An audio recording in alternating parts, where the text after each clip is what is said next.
जय श्री कृष्णा। राधे राधे। आप सभी का बहुत बहुत स्वागत है आपके अपने चैनल भक्ति सागर में। आज हम श्रवण करेंगे चातुर्मास महात्म्य कथा अध्याय 22 भगवान शिव का कैलाश पर्वत पर गमन तथा सृष्टि खंड का उपसंहार।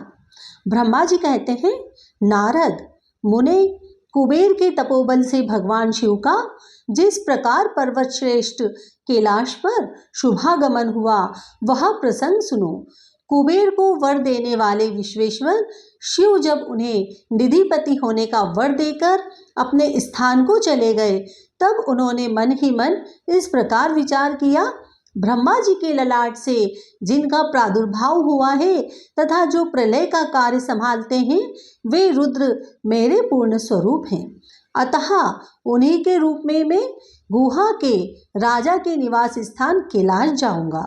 उन्हीं के रूप में मैं कुबेर का मित्र बनकर उसी पर्वत पर विलास पूर्वक रहूंगा और बड़ा भारी तप करूंगा। शिव की इस इच्छा का चिंतन करके रुद्रदेव ने कैलाश जाने के लिए उत्सुक डमरू बजाया। डमरू की वह ध्वनि जो उत्साह बढ़ाने वाली थी, तीनों लोकों में व्याप्त हो गई।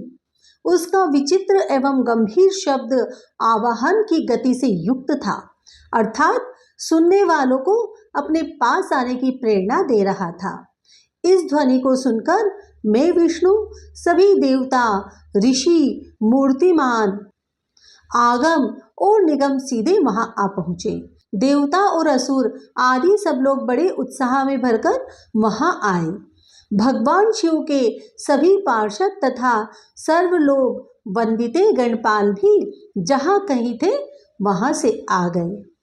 इतना कहकर ब्रह्मा जी ने वहां आए हुए गणपालों का नामों उल्लेख पूर्वक विस्तृत परिचय दिया। फिर कहना आरंभ किया। वे बोले, वहां असंख्य महाबली गणपाल पधारे। वे सब के सब सहस्त्र भुजाओं से युक्त थे और मस्तक पर जटा का ही मुकुट धारण किए हुए थे। सभी चंद्रचूड़, त्रिलोचन और नीलकंठ थे। हार, कुंडल, केयूर तथा मुकुट आदि से अलंकृत थे। वे मेरे व विष्णु तथा इंद्र के समान तेजस्वी जान पड़ते थे। अणिमा आदि 8 सिद्धियों से घिरे थे। करोड़ों सूर्य के समान उद्भासित हो रहे थे। उस समय भगवान शिव ने विश्वकर्मा को उस पर्वत पर निवास स्थान बनाने की आज्ञा दी। अनेक भक्तों के साथ अपने व दूसरों के रहने के लिए तथा योग्य आवास तैयार करने का आदेश दिया। मुने, तब विश्वकर्मा ने भगवान शिव की आज्ञा के अनुसार उस पर्वत पर जाकर शीघ्र ही नाना प्रकार के ग्रहों की रचना की। श्री हरि की प्रार्थना से कुबेर पर अनुग्रह करके भगवान शिव सानंद कैलाश पर्वत पर गए। उत्तम मुहूर्त में अपने स्थान में प्रवेश करके भक्तवत्सल परमेश्वर शिव ने सबको प्रेम दान दे सनाथ किया। इसके बाद आनंद से भरे हुए श्री विष्णु आदि समस्त देवताओं, मुनियों और सिद्धों ने शिव का प्रसन्नता पूर्वक अभिषेक किया। हाथों में नाना प्रकार के भेंटे लेकर सबने क्रमशः उनका पूजन किया और बड़े उत्सव के साथ उनकी आरती उतारी। उसी समय आकाश से फूलों की वर्षा हुई जो मंगल सूचक थी। सब और जय जयकार और नमस्कार के शब्द गूंजने लगे। महान उत्सव फैला हुआ था जो सबके सुख को बढ़ा रहा था। उस समय सिंहासन पर बैठकर श्री विष्णु आदि सभी देवताओं द्वारा की गई यथोचित सेवा को बारंबार ग्रहण करके शिव बड़ी शोभा पा रहे थे।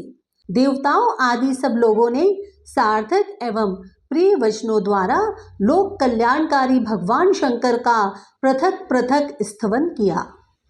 सर्वेश्वर प्रभु ने प्रसन्न चित्त से वहां स्तवन सुनकर उन सबको प्रसन्नता पूर्वक मनोवांछित वर एवं अभिष्ट वस्तुएं प्रदान की। मुने, तदंतर श्री विष्णु के साथ में तथा अन्य सब देवता और मुनि मनोवांछित वस्तु पाकर आनंदित हो शिव की आज्ञा से अपने अपने धाम को चले गए। कुबेर भी शिव की आज्ञा से प्रसन्नता पूर्वक अपने स्थान को गए। फिर वे भगवान शंभु, जो सर्वदा स्वतंत्र है, योग प्रयाण एवं ध्यान तत्पर हो, पर्वत प्रवर कैलाश पर रहने लगे। कुछ काल बिना पत्नी के ही बिताकर परमेश्वर शिव ने दक्ष कन्या सती को पत्नी के रूप में प्राप्त किया। देवऋषि फिर वे महेश्वर दक्ष कुमारी सती के साथ विहार करने लगे और लोकाचार परायण हो सुख का अनुभव करने लगे। मुनीश्वर, इस प्रकार तुमसे यह रुद्र के अवतार का वर्णन किया और साथ ही उनके कैलाश आगमन व कुबेर के साथ में मैत्री का भी प्रसंग सुनाया।